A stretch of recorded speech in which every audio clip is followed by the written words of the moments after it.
I'm an orthopedic surgeon from Mequon, Wisconsin. After high school, I spent almost 14 years in education and training. I developed a large orthopedic practice focusing primarily on joint replacement.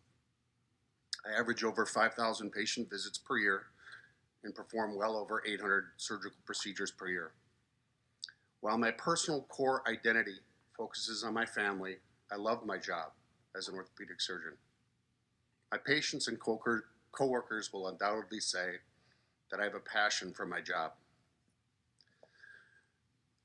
On December 30th of 2020, I received the first Moderna COVID vaccine without incident initially. Approximately 1 week later, I recognized that my feet were numb, a sensation of pins and needles. I also began having powerful electrical shock sensations down my entire spine, radiating to my feet. Within days, I obtained an MRI of my cervical spine. It revealed no acute changes to account for my numbness. Move forward 3 or 4 days, I was sitting in a clinic room at work talking with a patient. I attempted just simply to stand from a sitting position. I couldn't stand. I pushed myself up with my arms, then quickly fell backwards. Later that day, I had MRIs of my thoracic and lumbar spine. I soon saw a neurologist, actually 2 to 3 days later, who diagnosed me with transverse myelitis, a rare condition that involves a demyelinated lesion of my thoracic spinal cord.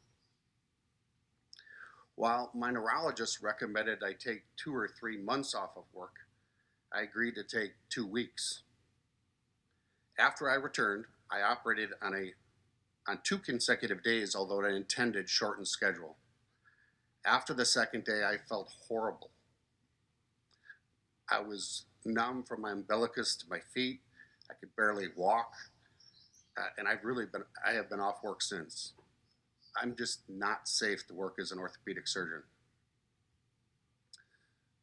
After my diagnosis, I brought up the question of whether my condition could be related to the Moderna COVID vaccine that I received. I asked my employer to report it to theirs.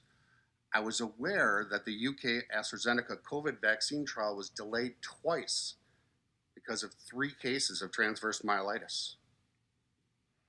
Assuming the FDA and the CDC would be alarmed at my diagnosis, I expected to be contacted soon after my VAERS submission. No phone call, no contact. In fact, weeks passed. I then contacted the CDC myself.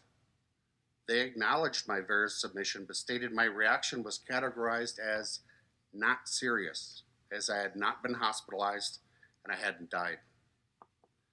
I have never heard from the CDC again. No contact with NIH, no contact from the FDA.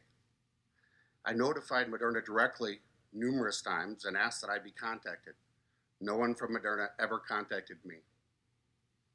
One word describes how I felt in the first few months after my diagnosis: abandoned.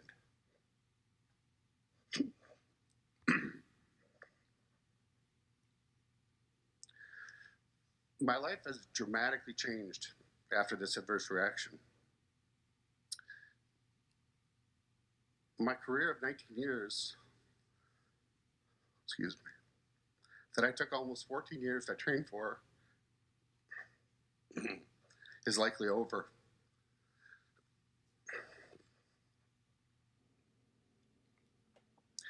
While my electrical sensations have decreased, my numbness, weakness, and poor balance are unchanged as compared to January of 2021. I compare myself now to a car. I begin each day with a quarter tank of gas. When my fuel tank is empty, I'm done for the day. If I overdo it, like today, I plan on spending the next day or 2 on the couch. Let me be clear, I am pro-vaccine. I got one Moderna COVID vaccine. Let me be clear, I had a real adverse event.